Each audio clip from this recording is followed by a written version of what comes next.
안녕하세요. 책소리의 서다입니다. 오늘은 세이노의 가르침 중에서 일의 종류에 따라 부자 되는 길이 다르다 부분을 함께 읽어보려고 합니다. 우리가 하는 일의 성격에 따라 경제적으로 성공하는 방법도 달라진다고 하는데요. 세이노님은 일을 5가지 유형으로 나누고 각 유형에 맞는 전략을 제시합니다. 오늘의 책 내용을 통해 각자가 어느 부분에 속하는지 함께 생각해보는 시간이 되시길 바랍니다. 당신이 무슨 일을 하건 간에 재테크 기법이 똑같은 것은 아니다. 자신이 하는 일과 그 일에 대한 보상 시스템이 어떻게 구성되어 있는가에 따라 재테크 기법은 달라져야 한다. 나는 경제적 가치 측면에서만 볼 때 이 세상의 일을 다음과 같이 나눈다. 첫째, 같은 일을 반복하지만 시간이 지나면 봉급이 인상되는 일이 있다. 공무원이나 교사, 군인 등과 같은 직업이 이러한 부류에 속하는데 본인이 노력을 많이 하여도 경제적 대가가 빠르게 증가하는 것도 아니고 노력을 한 사람이나 안 한 사람이나 비슷한 대가를 받기 십상이다. 승진 역시 공정치 못한 경우가 많다. 그럼에도 불구하고 능력 개발을 게을리하면 안 된다. 이런 곳에서 하는 일들은 그 집단 밖으로 나오게 되면 그 경제적 가치가 대부분 사라지기 때문이다. 그런 곳에 너무 오래 있다 나오게 되면 다리의 근육은 이미 마비된 상태에 가까울 수 있으므로 홀로 서기를 시도할 때는 조심하는 것이 좋다. 이런 일에 종사할 경우에는 젊었을 때부터 남에게 돈을 주고 시키는 일들을 직접 배워서 실행하려는 자세가 필요하다. 수도꼭지 하나도 직접 갈 수 있어야 하며 옷도 직접 만들 수 있다면 더욱 좋다. 나는 재봉틀을 다룰 줄 아는데 내가 만든 옷을 입고 다닌 적도 있으며 내가 여자였다면 아마 내 옷은 모조리 직접 만들어 입었을 것이다.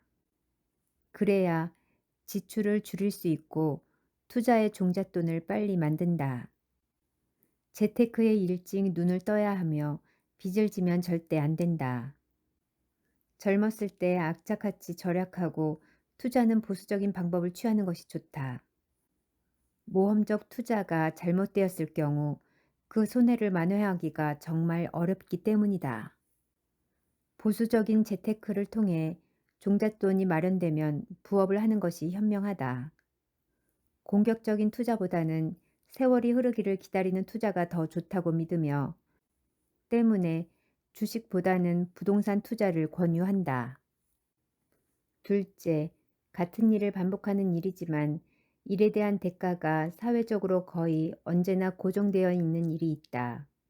경비, 운전기사, 건설 노동자, 농부, 식당 종업원, 급사, 말단 사원 등이 이 부류에 속한다. 초보자와 경험자가 받는 보수의 차이가 있기는 하지만 그 차이가 큰 것은 아니다. 이런 일에 종사하는 사람들은 자기가 하는 일과 연관된 모든 일을 스스로 배워나가야 몸값이 올라간다. 즉, 한 사람 몫의 일을 하는 것이 아니라 여러 사람의 몫을 할 줄 알아야 한다. 주어진 것만 하면 절대 안 된다. 이를테면 아파트 경비라면 냉난방기 수리 같은 시설물 관리도 배우려고 노력하고 하다못해 이삿짐 센터에 일하는 모습도 눈여겨보아 두어야 한다. 식당 종업원이라면 주방장이 하는 일을 배워야 하고 주인이 경영하는 모습을 머릿속에 담아야 한다. 어느 인테리어 업체의 현장 책임자가 내게 부자 되는 길을 물었을 때 역시 나는 이렇게 답하였다. 벽돌공이 일을 할 때는 바로 옆에서 같이 벽돌 일을 하고 미장공이 일을 할 때는 미장 일을 같이 해라. 타일공, 전기공, 페인트공, 도배공, 그 누가 일을 할 때에도 그 일을 옆에서 배워나가라. 적어도 어느 한 기능공이 갑자기 안 나왔을 때는 당신이 대신 일을 할 수준이 되어야 한다. 그 수준이 되었을 때 독립하라. 어느 회사에 신입 격리사원으로 입사한 독자가 내게 성공하는 법을 물어왔을 때 역시 나는 이렇게 답하였다. 격리 업무뿐 아니라 세무, 회계, 컴퓨터 실무에 대해서도 도사가 되어라. 당신이 없으면 회사가 마비될 정도로 일을 하고 지식을 쌓아라. 주어진 일 이상을 배우려고 하는 태도가 재테크보다 먼저 갖추어져야 한다는 말이다. 셋째, 같은 일을 반복하기는 하지만 본인의 노력 여하에 따라 수입이 늘어날 수도 있는 일이 있다. 능력별 대우를 실시하는 회사도 이 부류이고 의사, 변호사, 학원 강사, 건축사, 영업사원 등처럼 한 가지 지식을 계속 우려먹는 경우도 이 부류에 속한다. 이런 일에 종사하는 사람들은 그 수입이 고객들의 숫자에 비례하여 늘어나므로 무엇보다도 고객들에게서 신뢰감을 받아야 한다. 나는 실력은 없이 면허증이나 자격증 하나만 믿고 건방을 떠는 전문가들을 한두 번 본 것이 아니다. 예를 하나 들어보자. 영업사원이라면 자기가 파는 물건에 대해 도사같이 알고 사용법은 물론 경쟁사 제품들도 귀신처럼 파악해야 하는데 그런 영업사원은 한국뿐 아니라 어느 나라에서도 만나기 어렵다. 복사기를 파는 영업사원 치고 복사기에 대해 귀신인 경우를 보지 못했고 지게차 영업사원 중에서 지게차 운전을 하는 사람을 못 만났다. 하나같이 모두 그저 회사에서 준 교육자료만 시키는 대로 달달달 암기해서 말할 뿐이었다. 그렇게 교육하는 회사들이 한심하다. 그러니 고객들이 감동할 리 없고 직원들에게 일이 재미있을 리가 있겠는가. 전문 직업인들은 많은 사람들이 자신을 찾도록 만들어야 하므로 때로는 언론 플레이도 필요하고 고객이 갖는 이미지를 호전시키기 위하여 책을 직접 출간하는 일도 필요하다. 회사에서 일하는 경우에는 수익 창출을 직접 이룩하는 분야에서 일을 하여야 몸값이 비싸진다. 이 일을 통해 종잣돈을 마련한 뒤에는 전통적인 포트폴리오에 따라 재산 증식을 꾀하는 것이 좋다. 넷째, 같은 일을 반복하고 있으면 곧 경쟁자에 의하여 잡아먹히게 되는 일이 있다. 열심히 경쟁자를 따돌려야 하므로 일에 미쳐야 한다. 사업가, 장사꾼이 이 부류에 속한다. 무엇보다도 경험이 중시되며 돈의 흐름이나 속성에 대하여는 물론 시대적 변화에 민감하여야 한다. 이런 부류의 일은 혼자서 시작하여 몸으로 부딪히며 배워나갈 수도 있으나 처음에는 다른 사람 밑에서 배워나가는 것이 더 빠를 수도 있다. 예전에 서울의 청계천 전자상가나 남대문 시장에서 점원으로 일하였던 사람들 대다수는 봉급 때문에 일을 한 것이 아니라 일을 배워 나중에 독립을 하고자 하는 마음으로 일을 하였다. 경쟁에 가장 많이 노출되어 있으나 경쟁자들을 따돌릴 줄 안다. 이런 일에 종사하려면 실제 전투에 하루라도 빨리 참가하는 것이 유리하다.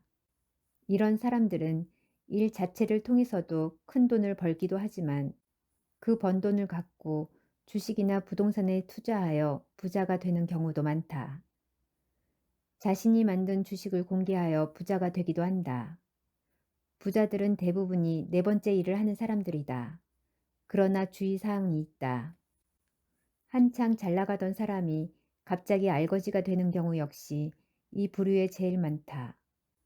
사업이 기반을 잡으면 가족이 살고 있는 집만큼은 사업의 승패와 무관하도록 만들고 아예 없는 재산으로 생각하여야 한다. 사업의 시제도 직접 챙겨야 한다. 특히 가장 잘 될 때가 가장 망하기 쉬운 때라는 것도 잊지 말라. 다섯째, 같은 일을 반복하지만 그 영역이 조금씩 더 넓어지거나 하던 일이 다른 일로 바뀌는 일이 있다. 대부분의 봉급 생활자들이 여기에 속한다. 이런 봉급 생활자들은 끊임없는 자기 개발을 통해 자기 몸값을 계속 비싸게 만들어야 한다. 첨단 직종이나 컴퓨터 관련 직종의 경우는 물론이고 다른 일반 직종에서도 신입사원 당시에 갖고 있던 지식 수준을 계속 유지하기만 한다면 퇴출 대상 1호가 된다. 우선은 자기가 하고 있는 일에 귀신이 되면서 상급자가 하는 일에 대해서도 관심을 갖고 사장과 눈높이를 맞추고 시야를 넓혀야 한다. 언제 떠날지 모르는 직장이라고 하여 등한시하면 절대 안 된다. 직장에서 일을 제대로 배우지 못하면 사회에 나와 독립하기가 어렵기 때문이다. 직장에서 일을 잘하지 못할 경우에는 대우도 신통치 않으므로 부업을 생각하기도 하지만 부업도 하나의 일이다. 회사에서 새는 바가지는 회사 밖에서도 새기 마련이다. 일하는 것에 자신이 없으니 자연히 손쉽게 돈을 벌 것 같이 보이는 다단계 판매 같은 것에 관심을 갖는다. 손해볼 것도 없을 것 같이 보이기 때문이다. 그렇게 해서 실제로 봉급 이상의 수입을 얻는 사람들도 있지만 어느 회사에서건 양다리를 걸치는 사람은 환영받지 못한다. 오히려 가족이 운영할 수 있는 부업을 마련하거나 중기술직인 경우에는 같은 종류의 일을 인터넷을 통해 구하고 야간에 할 수도 있을 것이다. 재테크 방법은 첫 번째 종류의 일을 하는 사람들과 동일하다. 여기까지 일의 종류에 따라 부자 되는 길이 다르다는 내용을 함께 읽어보았습니다. 같은 일을 반복하더라도 어떤 방식으로 접근하느냐에 따라 우리의 경제적 미래가 달라질 수 있다는 점 깊이 새길 만한 이야기였습니다. 여러분의 일은 어떤 유형에 속하며 어떤 전략이 필요할지 한번 고민해 보시길 바랍니다. 오늘도 책과 함께 성장하는 하루 되시길 바랍니다. 감사합니다. 책소리의 서다였습니다.